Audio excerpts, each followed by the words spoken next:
Ok, bonjour à toutes et à tous. J'espère que vous pouvez m'entendre et que vous voyez le PowerPoint derrière moi. Donc, si oui, enfin sinon, écrivez-le dans le chat, mais sinon, je pense que c'est bon. Bienvenue à ce premier webinaire de l'année 2022. Ça me permet de vous souhaiter mes meilleurs vœux pour cette nouvelle année. Et sans plus tarder, on reprend notre cycle de webinaires auteurs avec aujourd'hui la rencontre avec Vincent Zabu, auteur de la BD Incroyable. Avant de vous présenter nos intervenants, comme toujours, on fait un petit point technique, si ça fonctionne. Donc, comme toujours, il y a 3 moyens d'interagir pendant le webinaire. Vous avez l'onglet « Discussion » qui se dit « Chat » en allemand pour toutes les questions techniques.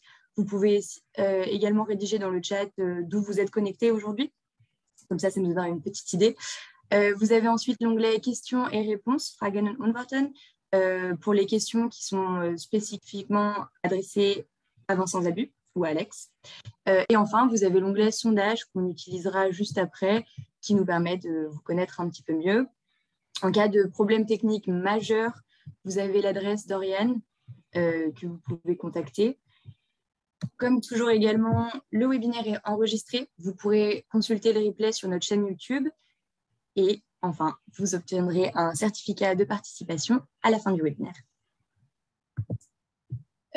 Avant le sondage, un petit point sur Francomics 5. Vous le savez maintenant, cette année, on a choisi de mettre la bande dessinée à l'honneur. Donc avec ces 3 rencontres auteurs, on a rencontré Jérémy Moreau, auteur du Discours de la Panthère, en décembre. Aujourd'hui, on a la chance d'avoir Vincent Zabu avec nous. Et la semaine prochaine, nous aurons les auteurs de Je vais rester qui seront en ligne. Pour le concours Francomics, vous avez toutes les explications en allemand sur le PowerPoint. Il faut envoyer vos vidéos au DFI avant le 21 mars 2022 et l'annonce de la bande dessinée gagnante aura lieu du 16 au 19 juin au Comic Salon d'Erlangen. Et sans plus tarder, Oriane, je te laisse lancer le sondage.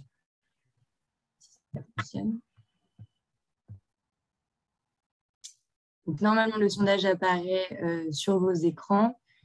Et donc, ce qu'on voudrait savoir, si vous êtes des enseignants, est-ce que vous êtes connectés seul ou avec vos élèves. Vous pouvez aussi être non pas des enseignants, mais intéressés tout simplement par la bande dessinée. Donc, on vous laisse un peu de temps pour répondre.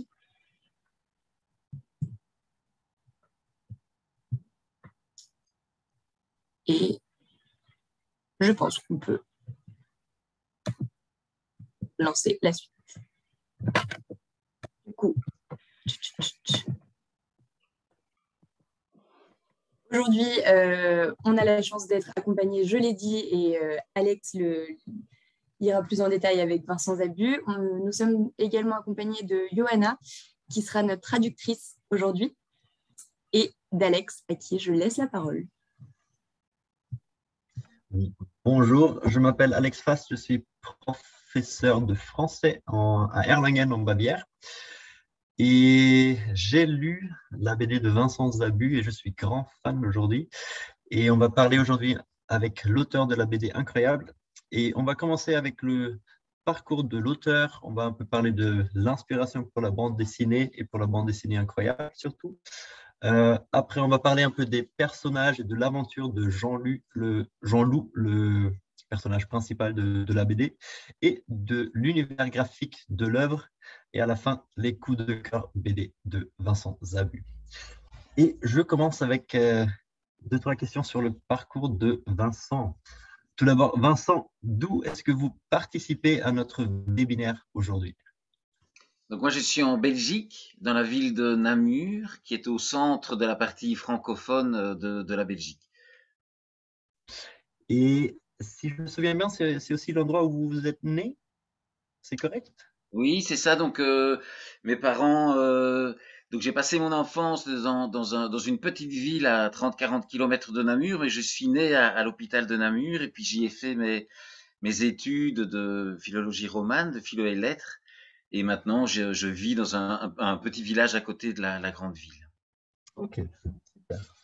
Alors, en Belgique, et après, je voulais savoir quand et comment avez-vous réalisé que vous voulez devenir auteur de BD? C'était quand? Est-ce qu'il y avait un moment exact ou ça s'est fait pendant votre jeunesse?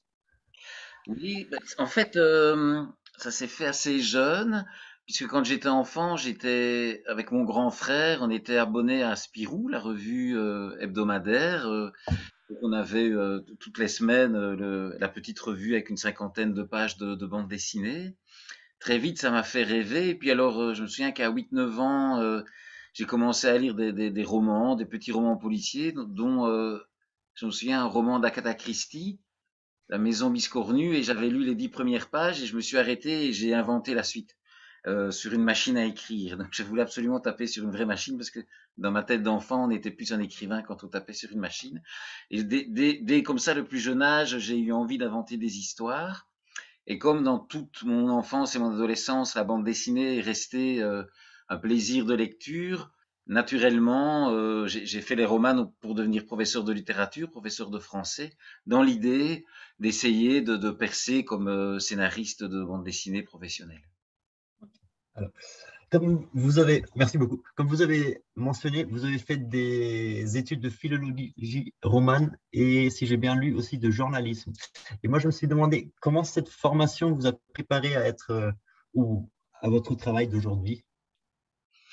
Bah, disons que la formation en philologie romane, c'est surtout donc la littérature française, l'étude du latin, de l'histoire de la littérature, etc. Donc du coup, ça m'a donné, je dirais, un peu une culture générale. Ça m'a frotté aux grands auteurs français aussi du XXe siècle, à l'histoire de l'art en général.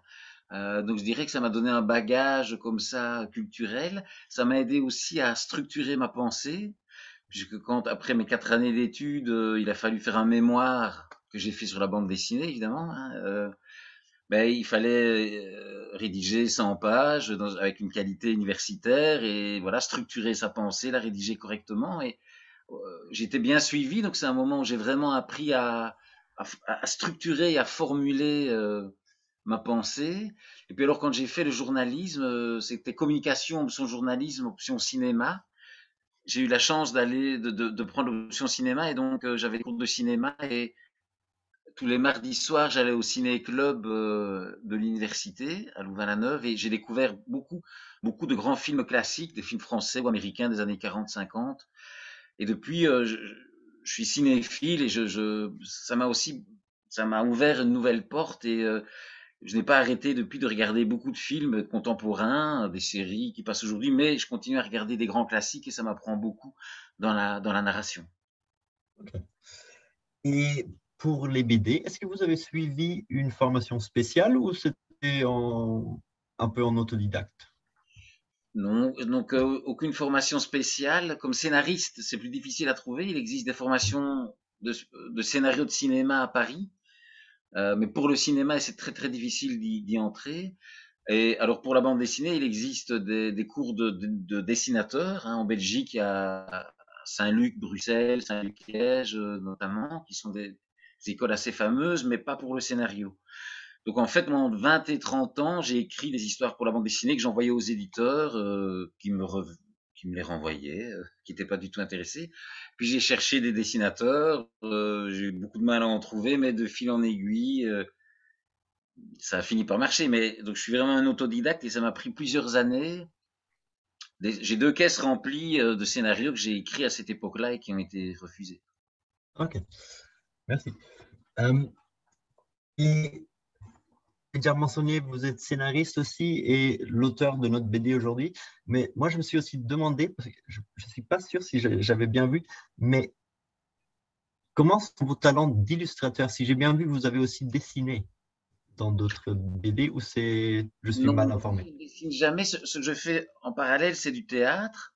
Mhm. En fait, un moment à la limite que j'avais comme scénariste entre 20 et 30 ans, la raison, je pense, pour laquelle ça n'était pas accepté par les éditeurs, c'est que mes histoires étaient trop théoriques. Comme à l'université, j'avais appris à analyser les œuvres, j'écrivais comme quelqu'un qui analyse, mais c'est très différent.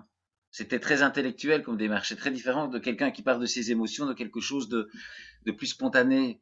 avec une vision du monde, etc. Et en fait, par hasard, en étant professeur de français, je suis tombé dans une école avec des élèves de 17-18 ans où je devais mettre en scène des pièces de théâtre, parce que c'était la Mhm. tradition dans l'école. Il y avait 6 heures de littérature et théâtre, donc il y avait 4 heures de littérature, 2 heures de théâtre. Ça me plaisait, mais j'en avais jamais fait. Alors j'ai fait une formation amateur de théâtre pour faire du théâtre de rue. Et contre toute attente, le résultat de cette formation était de jouer dans un festival ici à Namur. Et en fait, des troupes professionnelles m'ont remarqué et ont voulu m'engager. Alors je disais, mais je suis pas comédien. Enfin bon, toujours est-il que je suis devenu comédien un peu comme ça par hasard. Comme c'était pour le théâtre de rue et le théâtre pour enfants, il n'y a pas de répertoire classique. Donc je me suis mis à écrire pour le théâtre et à jouer les histoires que j'écrivais. Et là, je me suis rendu compte que ce qui était théorique ne marchait pas du tout. Et que comme comédien, quand j'étais sur scène, quand je voulais jouer un texte ou une histoire qui tenait pas trop, avec tout le monde qui vous regarde, on a peur et on change, on invente pour s'en sortir, pour que les gens vous écoutent. Et en fait, de passer quelque part dans le concret, comme un dessinateur le fait, ce que moi je ne faisais pas, je pense que ça m'a mis du bon côté de l'écriture, en partant sur quelque chose qui était plus spontané, comme quelque chose que j'ai envie qu'on m'écoute, alors je vais trouver des trucs pour que mon histoire soit intéressante. Et du moment où je suis devenu un peu comme ça comédien par hasard, j'ai arrêté le boulot de prof, et c'est à ce moment-là, autour de 30 ans, que les portes de la bande dessinée se sont ouvertes pour moi, alors que j'avais un peu renoncé, je pensais que ça ne marcherait pas. Mais donc j'ai progressé en écrivant comme ça pour le théâtre, et puis finalement j'ai réenvoyé certaines histoires aux éditeurs, et alors ça a marché. Super, Un super. deuxième temps. Et maintenant je continue à écrire pour les deux, le théâtre et la bande dessinée, et à jouer un petit peu quand j'ai le temps dans certains spectacles que j'écris. Ok. Parce que peut-être vous avez déjà répondu à ma prochaine question, mais quand même, ça m'a intéressé parce qu'on a une chose en commun, ou on avait une chose en commun, professeur de français. Parce que moi, je commence ma carrière et vous avez déjà fini, si j'ai bien compris.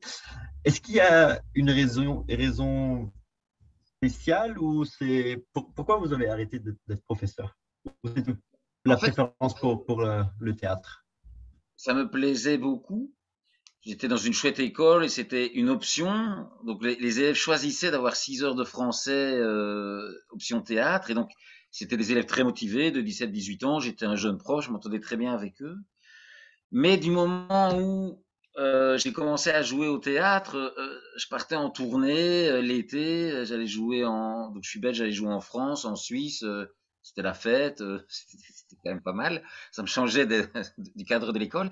Et alors j'ai repris un mi-temps où j'étais encore prof et j'allais jouer les week-ends parce qu'en théâtre de rue on joue plutôt d'avril à septembre les week-ends. Et en fait, quand je rentrais le lundi à l'école, ben, j'étais fatigué. Et alors, je rêvais plus sur cette partie-là de mon travail. La partie artistique me faisait rêver. Et j'étais prof déjà depuis 6-7 ans. Alors, ça me plaisait, mais je faisais ça un peu avec facilité. Mais je me projetais moins. C'était plus là que je mettais ma créativité. Au début, je faisais la mise en scène avec mes élèves. Et puis, je réécris des spectacles. Et c'était là que je mettais ma créativité. Et alors, à un moment, je l'ai mis dans mon autre mi-temps. Et là, il y a une année où j'ai fait les deux et je me suis rendu compte que je commençais à devenir un mauvais prof parce que j'étais plus vraiment investi. Et alors, j'ai décidé d'arrêter. C'était plutôt un risque parce que j'étais nommé, j'étais bien payé comme professeur et je partais dans l'inconnu à 30 ans. Je savais pas si j'allais trouver du travail comme comédien. J'étais pas connu comme scénariste non plus. Donc, je me suis dit, j'essaye un an ou deux et si ça ne marche pas, je redeviens prof. Et c'était il y a plus ou moins 20 ans. Et voilà, je ne suis pas redevenu prof, quoi. Ouais. C'est courageux aussi. Franchement, c'est courageux. J'ai eu peur, ça n'a pas été facile. J'ai mal dormi pendant 3 mois. Bah, j'imagine bien. Bon, en tout cas, vous êtes auteur de BD aujourd'hui et je pense que ce qui est intéressant pour moi et pour nos spectateurs aussi, c'est le quotidien d'un auteur de BD. Parce que pendant la préparation, j'ai vu que vous étiez encore en train de travailler, de noter des idées et tout, et du coup, je me demande, c'est quoi votre quotidien? Ben, par exemple, qu'est-ce que j'ai fait aujourd'hui? Donc ce matin, j'ai téléphoné tôt le matin à Thomas Campi, qui est mon dessinateur qui vit en Australie. Donc il y a un décalage horaire. Donc c'est celui avec qui j'ai fait ceci. j'ai Autopsie d'un imposteur, j'ai déjà fait 6 albums avec lui, donc on travaille sur le prochain, donc on devait discuter. Donc j'ai parlé pendant une demi-heure en anglais avec lui. Et puis alors après, je suis allé au bureau du théâtre, de la compagnie dont je m'occupe, parce qu'il fallait faire la promo des prochains spectacles pour l'été. Donc pendant 2-3 heures, j'ai travaillé dans le bureau. Il se fait que mon bureau est dans une BD-thèque, donc une bibliothèque qui n'a que des BD, le bureau de la compagnie de théâtre. Et à côté, il y a un atelier de dessinateur. Et donc, avec l'atelier, j'ai un ami dessinateur avec qui on fait un projet de BD. Donc pendant une demi-heure, il m'a montré les dernières pages de la BD qu'il faisait. Alors, comme j'avais ce webinaire, je suis rentré chez moi. Et alors, avant de nous voir, j'ai mangé un petit peu. Puis alors, je suis allé dans mon bain, puisque je travaille, c'est particulier, mais il y a d'autres auteurs qui ne sont pas seuls. Donc, j'ai une planche et j'écris dans mon bain, oui, sur des petits carnets comme ça, et au crayon. Et comme j'écris pour la revue Spirou, j'avais une histoire et j'ai vite commencé à écrire l'histoire. Pendant 2 heures, j'ai commencé à faire le découpage. Voilà, et puis maintenant, ben, on a ce petit webinaire. Et puis tout à l'heure, je dois préparer mon rendez-vous de demain parce que demain, je vais à Paris avec un masque, hein, évidemment, pour rencontrer les éditeurs Albin Michel, qui sont des éditeurs de littérature, mais qui font aussi de la bande dessinée parce qu'on a signé l'adaptation d'un roman philosophique qui s'appelle Le Monde de Sophie, de Josten Garder, qui est un très très grand best-seller il y a une trentaine d'années. Donc on fait la version BD de ça et on a bien avancé, donc on va un peu rencontrer tout le monde. Voilà, donc c'est une alternance entre des moments d'écriture. Là, j'ai écrit 2-3 heures. J'essaie d'écrire tous les jours pour pas perdre le fil des idées. Et puis la gestion des différents projets. Alors, il y a des moments où, au début d'un projet, je ne sais pas comme ça passer d'un truc à un autre. Il faut que je sois complètement dedans. Et donc là, je réponds pas au téléphone et pendant une semaine ou deux, je suis vraiment plongé dans l'univers. Après, quand j'ai l'idée, la trame, je peux commencer à travailler le découpage, écrire des pages. Et là, je peux travailler, par exemple, au moins 2 heures. Mais si j'ai 2 heures, je peux travailler 2 heures et puis aller faire du théâtre après ou alors aller voir. Voilà, j'alterne comme ça les différentes choses. C'est très intéressant quand même, surtout avec le bureau dans la BD Tech et tout, ça entouré de BD. Parce que ça nous mène à la prochaine partie, c'est l'inspiration. Et je me suis demandé comment est-ce que vous vous inspirez pour une idée? Est-ce que vous avez une idée en tête et après vous réalisez ou vous vous baladez dans la rue et après vous dites ah, c'est ça. Ou comment ça se fait? En fait, ce que j'essaye de faire, je n'y arrive pas toujours, mais c'est d'avoir déjà des idées avant de me mettre vraiment sur un bouquin en me disant, OK, maintenant j'écris cette histoire-là. J'essaye de tout le temps avoir des idées et de les noter. Et donc, je me souviens, par exemple, il y a une de mes bandes dessinées qui s'appelle Macaroni, qui parle de l'immigration italienne en Belgique. Ben, par exemple, cette idée-là, j'ai d'abord eu l'idée, je voulais que un grand-père transmette quelque chose à son petit-fils. Ils s'entendent pas bien. Le grand-père est désagréable, il n'est pas sympathique. Et puis ils doivent passer une semaine ensemble et il va se passer quelque chose. Mais je ne savais pas quoi. J'avais l'idée des personnages, cette relation, mais et alors à un moment, je jouais une pièce de théâtre et dans la troupe, il y avait beaucoup de comédiens qui étaient d'origine italienne. Leurs parents, leurs grands-parents étaient des Italiens, mais eux étaient nés en Belgique. Et dans les coulisses, mes trois copains, alors qu'ils sont nés en Belgique, que leurs parents souvent étaient nés en Belgique, ils parlaient italien entre eux. Et ils étaient tous supporters de la Squadra Azzurra, ils parlaient italien avec les mains comme ça. Et je me suis dit, ça c'est marrant parce qu'ils n'ont jamais vécu en Italie, leurs parents non plus, mais quand ils sont entre eux, ils parlent italien, ils parlent de Rome. Et je me suis dit, donc, c'est-à-dire cette culture est importante pour eux, est en eux. Et je me suis dit, mais voilà, je vais faire que le grand-père est un Italien qui est venu travailler dans les mines en Belgique, à Charleroi. Son petit-fils, lui, là, il a 10 ans, il s'en fout, il le connaît pas. Venir à Charleroi, en Belgique, c'est mal vu. C'est comme les villes en Allemagne, très industrielles, mais il n'a pas du tout envie d'y aller. C'est moche, c'est noir, ça pue. Il est obligé, et là, il va découvrir, en fait, c'est quoi être mineur, c'était quoi la vie de son grand-père, et il y a une rencontre qui se fait entre les deux. Et en fait, les gens ont beaucoup retenu ce truc de l'Italie, et la BD a bien marché à cause de ça, à cause de ce thème, mais en fait, le thème est venu dans un deuxième temps. Et puis quand j'ai le thème, après je dis, ok, mais comment je vais traiter ça? Est-ce que c'est une histoire pour enfants, c'est une histoire pour adultes? Et alors là, la forme de la bande dessinée, est-ce que c'est une bande dessinée de 44 pages, un grand album, un petit album avec beaucoup de pages, est importante parce qu'on peut traiter une histoire en théâtre ou en BD de façon brève ou de façon courte. Parfois, moi, je reprends une histoire que j'avais écrite en 7 pages pour la revue Spirou et puis je la développe et j'en fais tout un album. Donc, voilà, par exemple, Incroyable, c'était une histoire un peu, j'avais envie de raconter aux plus jeunes, aux enfants, vous savez, parfois, quand on a 8-10 ans, on peut être le dernier de la classe, le vilain petit canard, être mal vu. On peut quand même parfois s'en sortir dans la vie. Parce que je l'avais un peu vécu comme ça, moi, quand j'étais enfant, j'étais timide, j'étais mal à l'aise, etc. Et donc, je suis parti de ce sentiment de l'enfant que j'étais en me disant, je vais en faire une fable, c'est-à-dire un conte, c'est-à-dire que je vais pas être pas tout à fait réaliste. Je vais partir de mon émotion intérieure, mais je vais monter les curseurs pour que ça devienne un peu comme une fable contemporaine, un conte d'aujourd'hui. Et alors c'est comme ça que je me suis dit, ben voilà, cet enfant, il a des tocs, il a un ami imaginaire, ses parents sont pas là, mais l'ami imaginaire c'est le roi dans sa tête parce que sa maman en Belgique, il y a des gens qui font ça, qui écrivent au roi des Belges et il a des secrétaires qui répondent. Il y a des gens qui font ça chaque année. J'avais un ami qui faisait ça. Et il collectionnait les lettres du roi avec le sceau royal et la signature et tout ça.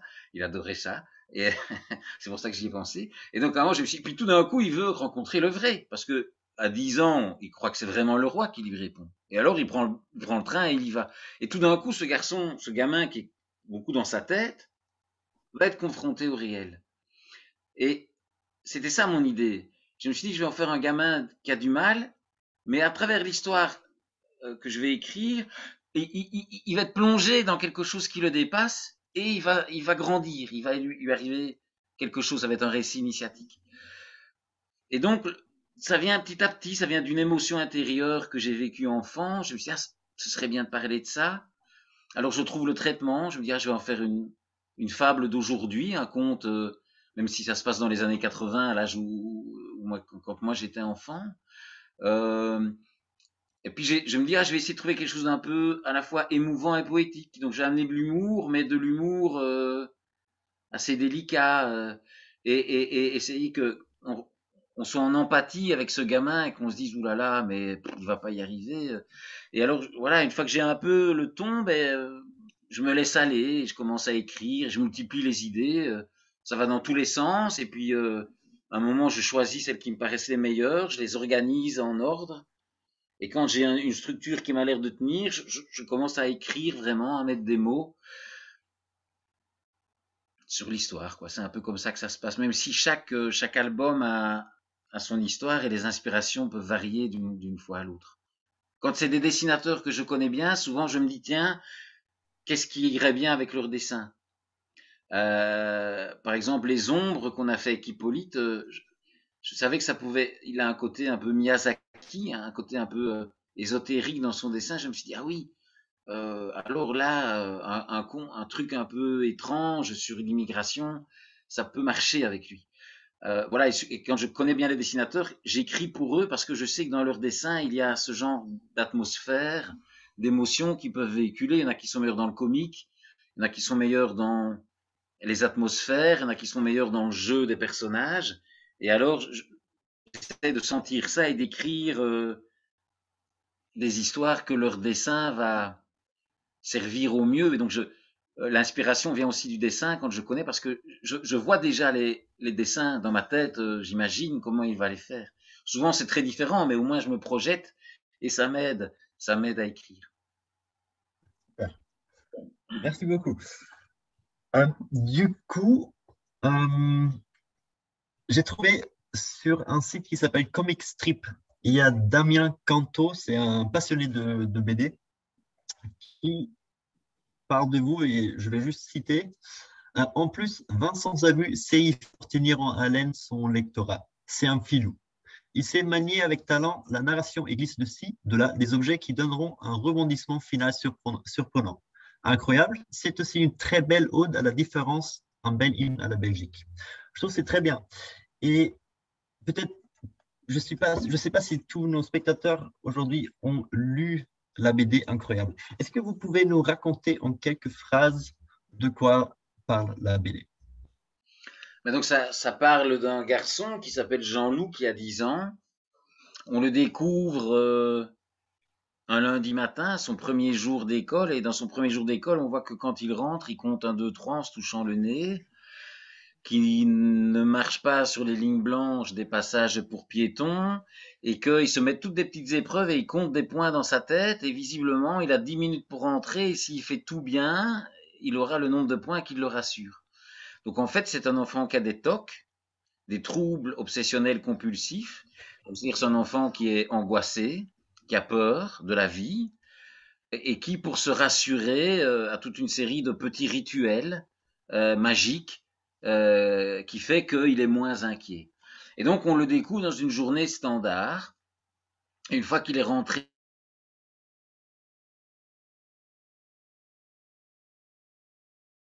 chez un ami imaginaire qui est une petite figurine en plastique à l'image du roi Baudouin, qui était le roi des Belges à l'époque dans les années 80, le roi quand il était en visite au Congo sur son cheval, le Congo qui était la colonie belge, où le roi était allé là-bas. D'ailleurs, colonie où la prise de possession de la Belgique est assez trouble parce que sous l'égide du roi Léopold II, il y a eu beaucoup de saloperies qui ont été faites là-bas. Hein. On a coupé les mains de certains Noirs qui travaillaient pas assez bien, etc. Donc, on a découvert ces horreurs-là plus tard. Non, mais la Belgique s'est enrichie grâce au Congo.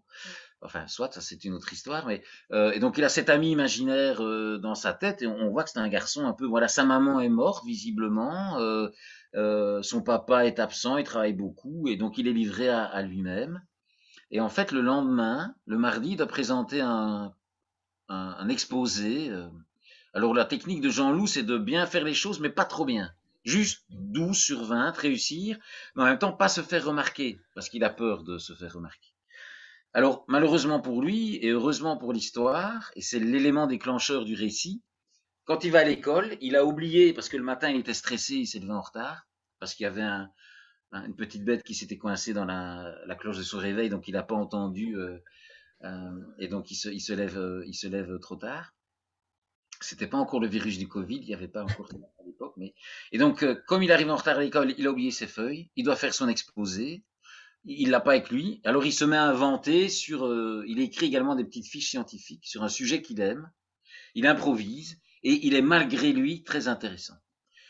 Ses copains trouvent ça super, sa prof lui dit c'est tellement super que il va aller présenter son exposé au concours régional des exposés.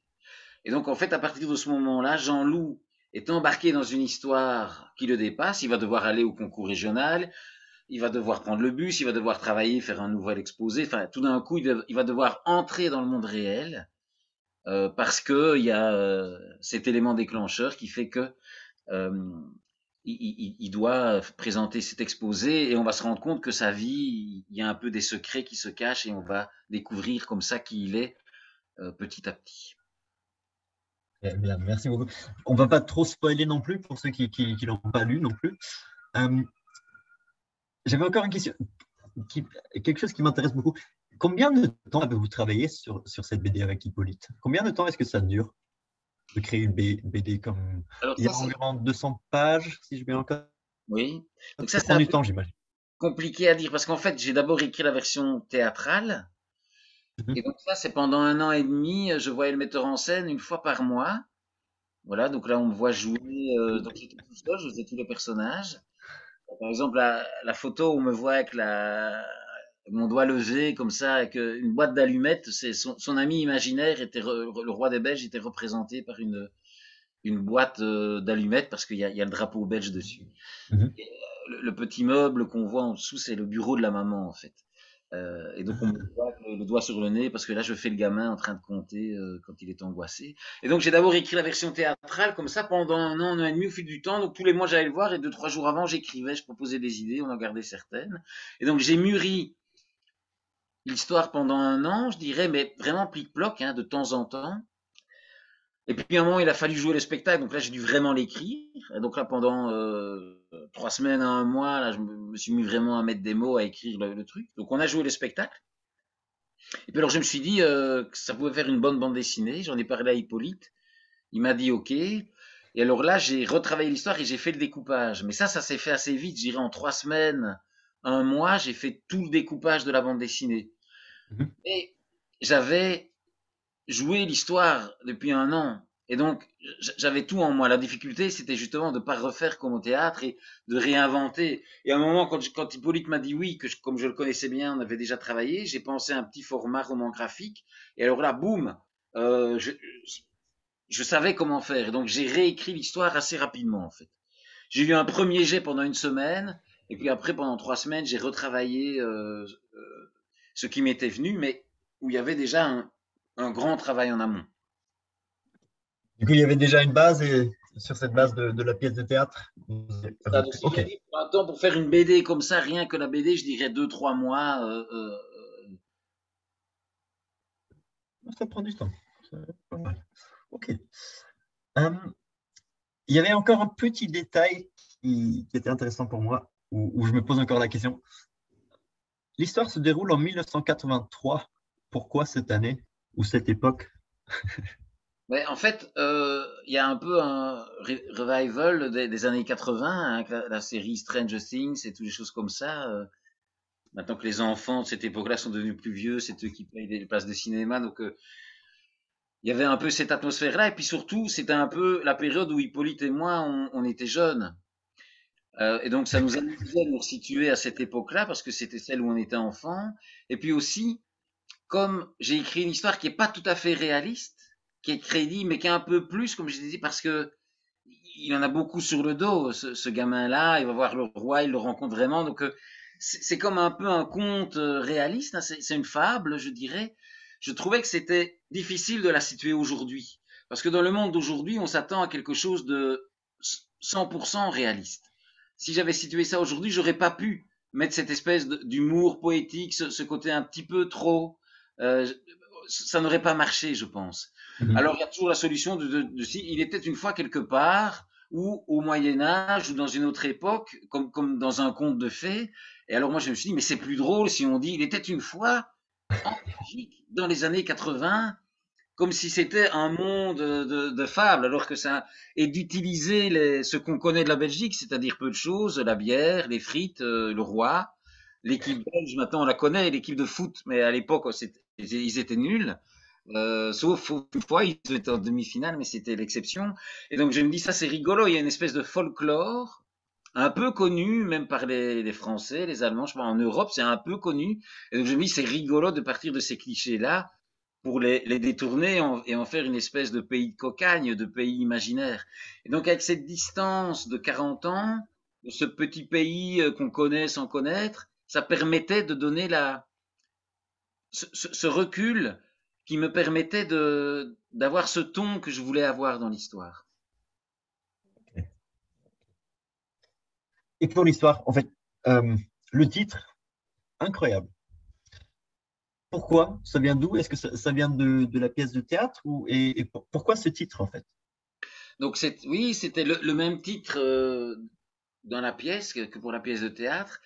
En fait, le fond de ce que j'avais envie de parler aussi, c'est un peu parler réfléchir sur le destin. C'est quoi notre destin? Et il y a un objet dans la bande dessinée qui symbolise ça, c'est la peau de banane. Qu'on pose au début, hein, comme on dit Tchekhov dans les théâtres, quand on place un pistolet, on sait que quelqu'un va l'utiliser avant la fin, hein. Le pistolet va tirer, sinon on montre pas de pistolet. Et donc je commençais le spectacle en disant un accessoire, je montrais la peau de banane, je la posais sur le sol et je regardais comme ça en disant, sous-entendu, il y a quelqu'un qui va glisser dessus. Et pendant une demi-heure, j'arrêtais pas de passer au-dessus de la banane et je me demandais quand j'allais glisser dessus, ce qui arrive à un moment évidemment. Et la peau de banane symbolisait le destin parce que Jean-Loup, dans l'histoire, dans la pièce et dans la bande dessinée, glisse, marche sur cette peau de banane au moment où il est coincé, où il n'avance plus dans son récit. Parce que ses ancêtres viennent le hanter et ça le paralyse et il n'avance plus.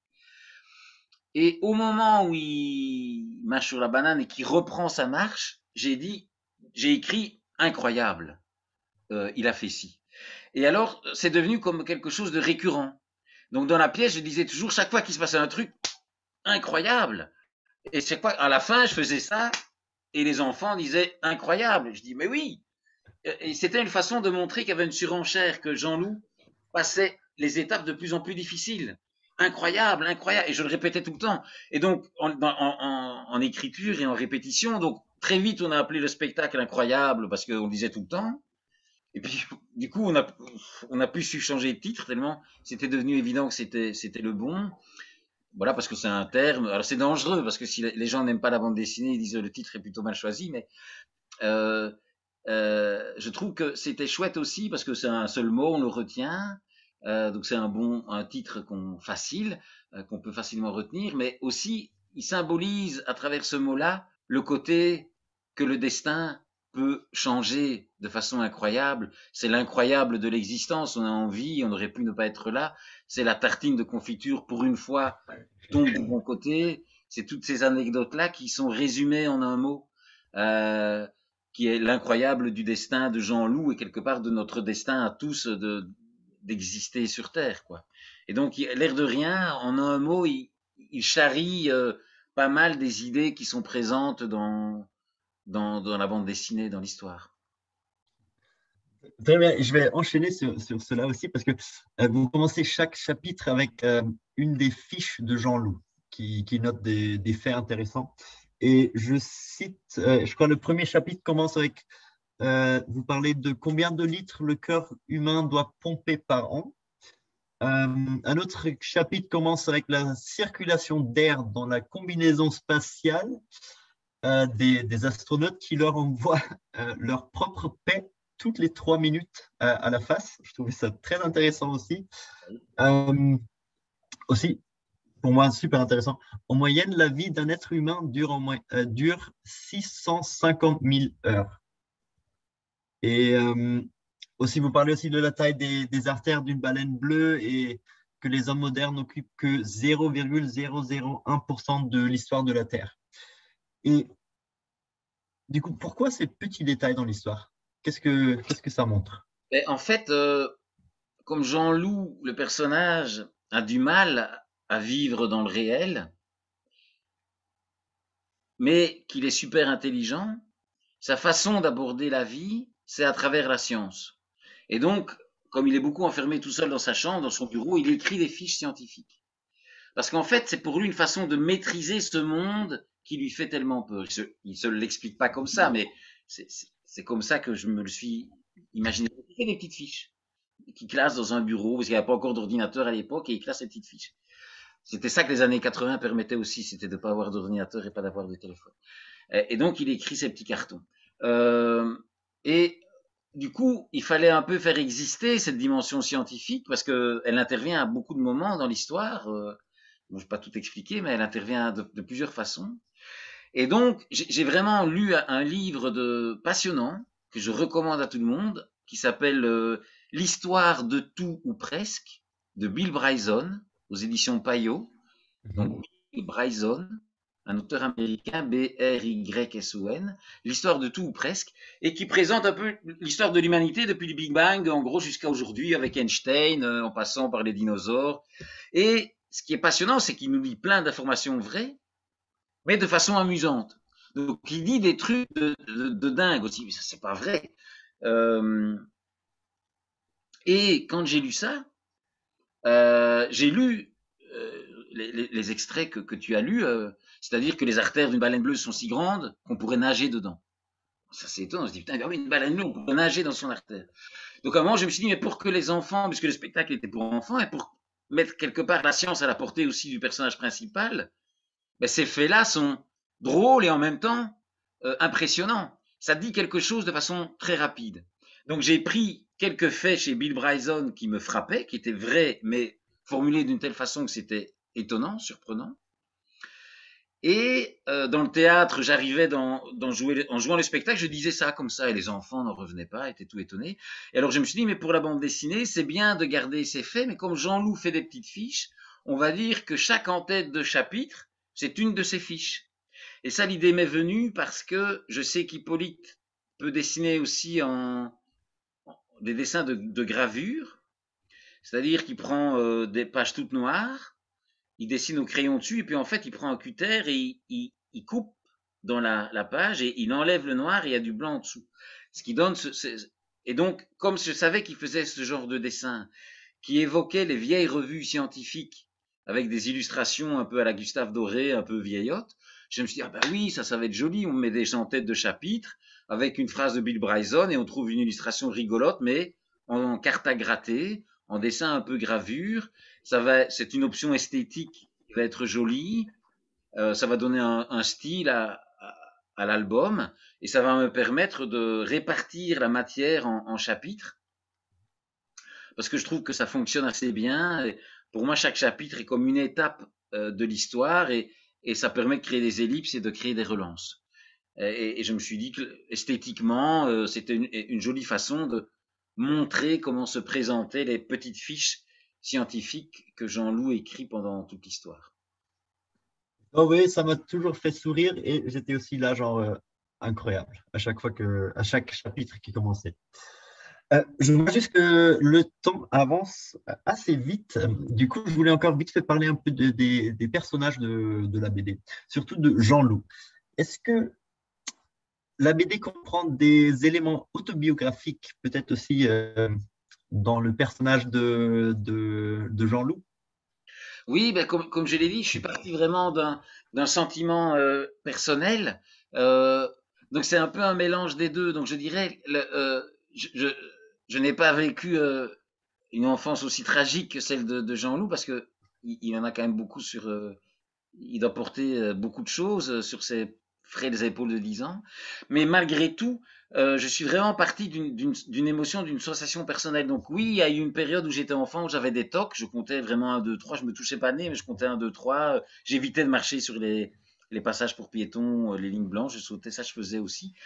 Donc ça, c'est quand même une période que j'ai eue et aussi une difficulté à aborder le réel. Mais moi, par exemple, j'étais pas dans la science à l'époque, ça j'ai découvert plus tard, mais dans l'imaginaire. Je lisais des bandes dessinées, je faisais des choses comme ça. Donc j'ai quelque part exagéré, amplifié un sentiment d'être un peu perdu, déconnecté par rapport au réel en trouvant pas les bonnes clés. Cette idée des tocs que j'avais quand même vécu et qui était quand même spécifique. Et puis après, j'en ai fait autre chose.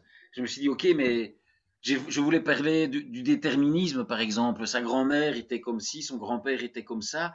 Est-ce qu'il va pouvoir, lui, exister par lui-même? Donc, à un moment, j'ai greffé sur ces parties autobiographiques des éléments nouveaux. J'ai pas été voir le roi, j'écrivais pas au roi. Vous voyez, j'ai ramené une fantaisie et j'ai développé une émotion intérieure et biographique à laquelle j'ai donné une autre dimension, en fait. Moi, je dois avouer, moi aussi, le toc de marcher entre les lignes, moi aussi, je faisais ça. C'est pour ça que chaque fois que je l'ai lu, d'un côté, j'étais mort de rire et de l'autre côté, ça m'a fait justement penser à mon enfance aussi. C'est aussi l'élément qui m'a fait un peu comprendre ce personnage. Mais pour Jean-Loup aussi, c'est cité dans l'histoire un peu, il est mal barré dans la vie. Et je pense un élément de ces problèmes où c'est ses parents. Par exemple, son père, euh, son rôle, il joue un rôle important dans l'histoire et pour moi, il est présent par son absence. Est-ce que vous pouvez décrire la relation entre Jean-Loup et son père dans l'histoire? Oui, mais c'est exactement ça. On ne le voit jamais. On entend tout le temps sa voix et il dit tout le temps, attends une minute, t'arrives. Et il n'arrive jamais. Donc ça, par exemple, c'est un peu biographique. Moi, mon père faisait de la politique. C'était le bourgmestre de la ville où j'habitais. Qu'est-ce que c'est un bourgmestre? C'est le maire. Ah, de C'est mer, ok. le maire, c'est le nom belge Ah bon. d'un maire d'une petite ville. Et donc, il était fort occupé avec ça. Et alors, moi, enfant, l'école était juste à côté de l'hôtel de ville, c'est-à-dire là où ses bureaux dans la mairie. Et alors, il me dit toujours, oui, attends, j'arrive, je passe 2 minutes travailler, je vais signer et je reviens. Et j'attendais 2 heures. J'attendais pas 2 minutes, Voilà. j'attendais 2 heures, au moins 2 heures tous les jours. Et donc, voilà, parce qu'évidemment, gérer une petite ville comme ça prend beaucoup de temps et les gens vous appellent, il y a toujours quelque chose à faire. Donc, j'ai vraiment vécu ça, cette sensation d'avoir que le père a toujours quelque chose de mieux à faire. Et ça, évidemment, du coup, de nouveau, moi, bon, je voyais quand même mon père, etc. C'était pas comme Jean-Loup, évidemment, mais j'ai extrapolé en disant, c'est toujours cette petite phrase, oui, attends, j'arrive. Et c'est que ça, et en fait, il doit se débrouiller tout seul, et donc il est évident que il n'y a pas d'adulte, enfin, ses parents sont défaillants. Sa maman, son papa sont défaillants. Alors heureusement, et ça par exemple, il y a le concept de la résilience de ce psychologue français, comment il s'appelle? J'ai oublié son nom. Le concept de la résilience qui est qu'on peut vivre des traumatismes, par exemple quand on est enfant, et alors il faut toujours qu'il y ait quelqu'un, une présence adulte, souvent extérieure, qui donne quand même confiance à l'enfant et qui lui permet de dépasser cette étape-là. Et c'est pour ça que je me suis dit, Boris Cyrulnik, voilà, exactement. C'est gentil dans le Merci chat. beaucoup. Et pour moi, pour que Jean-Loup s'en sorte, c'est pas possible. Si il a à ce point laissé à lui-même, s'il n'y a pas des gens un peu sympas auprès de lui, ça va pas marcher. Et donc, c'est le rôle du parrain et aussi de son institutrice qui sont présents.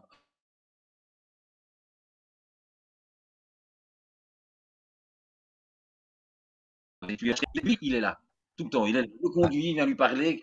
Alors, c'est un abruti, mais en fait, au grand cœur. Et voilà, c'est ça un personnage comme ça que j'aime beaucoup et qui est assez attachant et qui, à mon avis, était nécessaire dans le parcours de Jean-Loup pour justement qu'on accepte qu'il puisse se dépasser et grandir dans l'histoire. Il fallait quand même qu'il ait ce qu'on appelle dans les contes des adjuvants, des personnages qui vont l'aider, et comme l'a dit Boris Cyrulnik, avoir accès à une forme de résilience où il va pouvoir grandir et devenir évoluer par rapport à ce qu'il est. Euh, Malheureusement, le temps passe vraiment vite, mais je voulais encore poser une question sur le message de la BD. Est-ce que vous espérez que le lecteur se fasse son propre message ou avez-vous une intention spéciale, précise, quand vous l'avez écrit? Oui, il y a toujours un peu une intention. Alors après, je pense que chacun la lit, mais mon intention première, mon moteur de fond, c'est que, notamment quand je jouais les spectacles pour les enfants, c'était leur dire, vous savez, on peut être le dernier de la classe, on s'en sort parfois quand même. Donc, si vous arrive des trucs chiants, regardez Jean-Loup, en fait, il s'en sort vachement bien. Évidemment, après, dans la discussion, il me demandait tout ça. Ah oui, mais vous et vous? Alors je dis, bah oui, oui, moi aussi, j'étais vraiment nul. Et finalement, j'y suis arrivé à faire plus ou moins des trucs. Voilà, je joue, je fais des bandes dessinées, vous voyez, ça va. C'était dire ça, en fait. C'est dire, bon, allez, on peut s'en sortir, même si ça n'a pas l'air d'aller maintenant, on peut s'en sortir. Je pense que ça, c'était l'émotion première. Alors après, j'ai rajouté la question de la philosophie du déterminisme, des choses plus intellectuelles. Mais l'envie naïve, ça c'est souvent important. L'impulsion, la petite voix en moi qui m'a fait écrire cette histoire, j'ai envie de leur dire que ça va aller parce que moi quand j'étais petit, j'aurais bien aimé qu'on me le dise. Alors puisque moi j'ai la chance de faire des histoires et des pièces, des pièces et des BD, je vais leur dire moi aux derniers de la classe qu'ils vont s'en sortir. C'est un joli message. Et ça enchaîne encore à ma dernière question. Euh, Parce que je regarde de professeurs et je pense qu'il y a plein de professeurs qui nous suivent. Et comment et dans quel cadre est-ce que vous aimeriez ou imagineriez que les professeurs, par exemple en Allemagne, utilisent votre BD en cours? Est-ce que vous avez des idées? Ben oui, qu'est-ce que je ferais? Moi, je la ferais lire à mes élèves. Et alors, je ferais sans doute des parcours. Bah, certainement le parcours de Jean Loup. En quoi est-ce que ça correspond à un récit initiatique?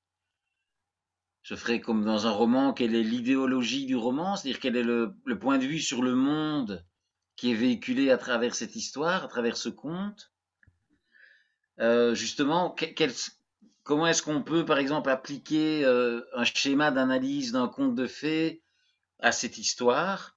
Qui seraient les adjuvants, qui seraient les opposants? Et les opposants, là, ses grands-parents, qu'est-ce qu'ils représentent? Donc j'aborderai la question certainement du déterminisme. Est-ce qu'on est influencé à ce point par sa famille? Les parents absent de Jean-Loup, ses grands-parents qui le hantent. Comment est-ce qu'il y a d'autres personnages dans la littérature comme ça qui sont à ce point écrasés euh, par leur famille? Je travaillerai sans doute aussi sur la dramaturgie, c'est-à-dire comment est-ce que la, la gestion des informations, parce qu'il y a des informations qui sont cachées dans l'histoire et des informations qui sont données. Quand est-ce qu'elles sont données? Comment est-ce qu'elles sont données? Donc, je travaillerai vraiment la dramaturgie parce que ça, c'est quelque chose que je travaille beaucoup. Et il y a moyen, à mon avis, avec cette bande dessinée. Si, par exemple, pourquoi est-ce que la bande dessinée commence par cette incipit, cette introduction assez longue où on voit Jean-Loup avec tous ses tocs? Se dire, tiens, mais pourquoi est-ce qu'il a fait comme ça? Parce que j'aurais pu faire autrement et je me suis longtemps posé la question et j'ai hésité et à un moment je me suis dit non. Et je vais pas expliquer, je vais pas donner ma raison, mais j'avais une idée dans la tête, je dis non, c'est important. Il faut que ça dure longtemps et poser ça tout de suite. Voilà, pourquoi est-ce que j'ai fait comme ça? Est-ce que c'est efficace? Est-ce que c'est pas efficace? Voilà, c'est des fils comme ça des questions comme ça que je poserai aux élèves en sous-groupe. Alors je les ferai travailler, chaque sous-groupe essaierait d'y répondre, et puis chaque sous-groupe présenterait sa, ce qu'il a trouvé en le justifiant à travers les dessins et à travers le texte. Comment est-ce que le dessin véhicule l'idée? Pourquoi est-ce qu'on a choisi ces dessins naïfs? Est-ce que ça fonctionne? Pourquoi est-ce que Jean-Loup a une écharpe rouge? Voilà, des questions aussi qui touchent à ce qui est propre à la bande dessinée. Pourquoi est-ce qu'il y a des grandes cases, pages? Qu'est-ce que ça apporte, le fait d'avoir tout d'un coup une grande image et parfois toutes des petites? Pourquoi est-ce qu'on a mis les pensées de Jean-Loup écrites de façon manuelle, manuscrites, pas dans un cadre, alors que le narrateur, il parle avec des lettres imprimées dans un cadre? Pourquoi est-ce qu'il y a un narrateur et pourquoi est-ce qu'il y a la voix intérieure de Jean-Loup? Donc, quelle est la narration qui a été choisie? Parce qu'évidemment, voilà, comme je venais du théâtre, c'était très différent. Moi, j'étais le narrateur. Et à un moment, je jouais Jean-Loup, donc j'avais une écharpe, un de long, une écharpe rouge, et bonjour. Tata. Et quand je faisais Jean-Loup, je mettais mon écharpe comme ça, et mon visage s'effondrait, et j'étais tout perdu, et je faisais ça avec mon nez, donc j'avais ce truc, je faisais rien, je comme ça, je faisais des blagues, et puis boum, et j'étais comme ça, voilà. Et les enfants tout de suite comprenaient. Donc j'ai dû transposer ça dans la bande dessinée. J'ai dû trouver à travers le média bande dessinée je voulais garder la voix du narrateur parce qu'elle amène beaucoup d'humour et de décalage. Alors pourquoi est-ce qu'il y a de l'humour? Est-ce qu'on peut supporter des histoires aussi mélodramatiques? Est-ce que sans humour, ça aurait pas été trop triste? Est-ce que voilà, pourquoi est-ce qu'il y a de l'humour? Quel équilibre on trouve? Donc je poserai toutes des questions un peu comme ça pour que les élèves répondent par eux-mêmes et alors que chaque sous-groupe présente ce qu'il pense et faire des petits débats avec les autres qui disent je suis d'accord ou pas, et puis le prof qui reprend et qui fait une conclusion. C'est souvent comme ça que je faisais avec mes élèves de façon empirique. Je leur donnais des sujets, ils réfléchissaient, ils présentaient, ils débattaient et moi je ramenais des idées alors et on structurait les réponses et je complétais ce qui n'aurait pas été trouvé, etc. Mais bon, Merci beaucoup. En tout cas, moi, je l'ai utilisé l'année dernière en cours et mes élèves ont vraiment adoré la BD. Alors, je conseille à tous les profs ici et à tous et toutes les profs ici. Euh, il ne reste plus beaucoup de temps. Du coup, Sodiq, est-ce que... Oui, on parle encore vite fait des coups de cœur de Vincent. Et d'abord, on commence. Votre plaisir coupable version BD. alors, plaisir coupable, je ne sais pas, mais c'est cette bande dessinée-là qui s'appelle Fun Home d'Alison Bechdel. C'est Mhm, une autrice américaine. mhm, Un dessin très lisible, un peu ligne claire. C'est une autobiographie où elle parle en fait de son père qui enterrait les morts. En fait, il avait un funeral home, comme dans Six Feet Under. Et ça parle en fait de l'homosexualité parce que son papa était homosexuel, mais l'a caché toute sa vie. Donc il était marié, il avait des enfants, et en cachette, il avait des amants, des jeunes amants, etc. Et ça parle du parcours de cette jeune fille qui est Alison Bechdel et qui découvre, qui pressent cette homosexualité, qui le découvre. C'est très très émouvant. C'est vraiment. Alors elle parle beaucoup de Proust, l'auteur français. Donc c'est un ouvrage assez littéraire, très très intelligent, très émouvant de la relation avec son père et un peu ce secret de famille qu'elle a découvert et à un moment, elle le dit au début, je ne gâche rien, son père qui meurt au début de l'histoire, et puis elle reconstitue tout et on ne sait pas s'il s'est suicidé ou pas. Et cette question hante l'autrice et elle raconte ça dans ce très très bel album. Ok. Peut-être, je ne vais pas poser toutes les 5 questions, je vais en prendre 2. Quelle est la bande dessinée que vous lisez aux toilettes, par exemple? Alors, ça c'est plus drôle. Ça c'est Jack Palmer, Pétillon, l'affaire du voile. Donc c'est un détective privé, Jack Palmer, qui est très nul. C'est le plus mauvais détective privé qu'on a jamais vu. C'est une espèce d'Avrel Dalton. Donc c'est drôle, mais il a une drôlerie qui parle de l'actualité d'aujourd'hui. Donc là, c'est l'affaire du voile. Donc ça se passe en France et il y a toute la question de porter le voile ou pas porter le voile, toute cette question qu'on se pose encore aujourd'hui. Et en fait, évidemment, lui va mettre les pieds dans le plat. Donc en fait, c'est une bande dessinée qui est drôle, mais qui nous parle du monde d'aujourd'hui. Parce que Pétillon, malheureusement décédé, était un chroniqueur de... Il travaillait pas à Charlie Hebdo, mais au Cafard, au Canard enchaîné. Il faisait des chroniques, des dessins toutes les semaines dans le Canard enchaîné, un journal français satirique. Et donc, il a un regard très aigu sur l'actualité. Donc ça aussi, je le recommande. Donc c'est drôle, mais avec un vrai regard sur notre monde aujourd'hui. Okay. Et dernière question, la bande dessinée qui vous fait verser une petite larme? Alors ça, j'ai choisi une bande dessinée qui s'appelle Lucille de Burme à l'association. Donc c'est une bande dessinée avec peu de dessins. Les dessins sont très beaux, un peu classiques comme ça, mais il n'y a pas de cases.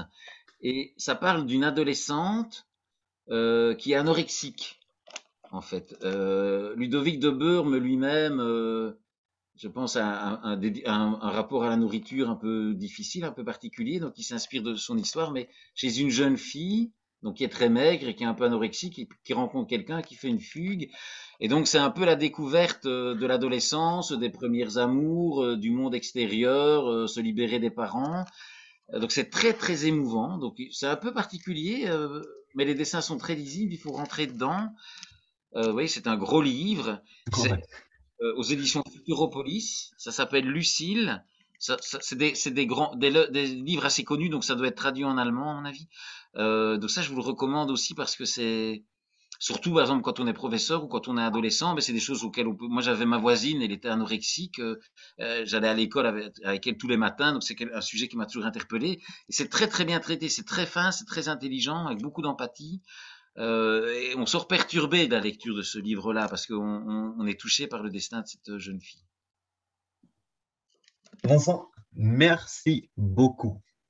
Je crois que je pourrais encore continuer pendant 1 heure sans problème à poser des questions, mais peut-être le public a aussi quelques questions qu'il aimerait vous poser. Du coup, je vous remercie encore une fois. C'était très intéressant et pour moi aussi, trop bien de rencontrer l'auteur d'une de mes BD préférées. Du coup, merci beaucoup et je donne la parole à Sozik. Merci. Oui, merci beaucoup à tous les deux. C'était vraiment passionnant. Je pense qu'effectivement, on aurait pu continuer 1 heure et si j'avais pas une montre, j'aurais pas vu le temps passer.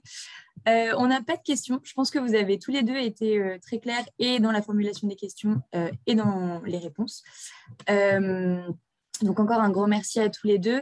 Petit rappel, Francomix pour toutes les personnes qui sont avec nous. On a donc notre dernier webinaire rencontre auteur qui est mardi prochain, le 18 janvier, avec du coup la dernière BD en liste, Je vais rester. Et je vous ai aussi noté le prochain webinaire Francomix, donc de toute cette série de webinaires Francomix qui aura lieu le 26 avril. On aura le temps d'en reparler. Et voilà, encore une fois, merci à toutes les personnes qui se sont connectées. Merci à Alex, merci à Vincent, merci à Johanna qui a fait la traduction dans le chat. Je crois qu'Oriane a un dernier sondage à vous partager et ensuite on vous laissera tous profiter de votre fin de journée. On laissera Vincent retourner écrire de belles histoires dans sa baignoire et puis on se retrouvera rapidement. Donc, si vous avez le temps de répondre rapidement à la dernière petite question sur la traduction qui a été effectuée par Johanna, ce serait très utile. Je vous laisse un peu de temps. Et Vincent, je ne sais pas, peut-être un petit mot de la fin? Oui, bah, c'était un plaisir de. Alors, c'est toujours bizarre de faire ça par écran interposé, évidemment, mais c'était un plaisir de répondre à ces questions et j'espère que les personnes qui ont écouté, ça leur a donné envie de lire cette BD ou d'en découvrir d'autres et qu'ils auront l'occasion d'en parler ensemble. Super. Eh bien, un grand merci. Et on se retrouve tous très vite. Et merci à Oriane.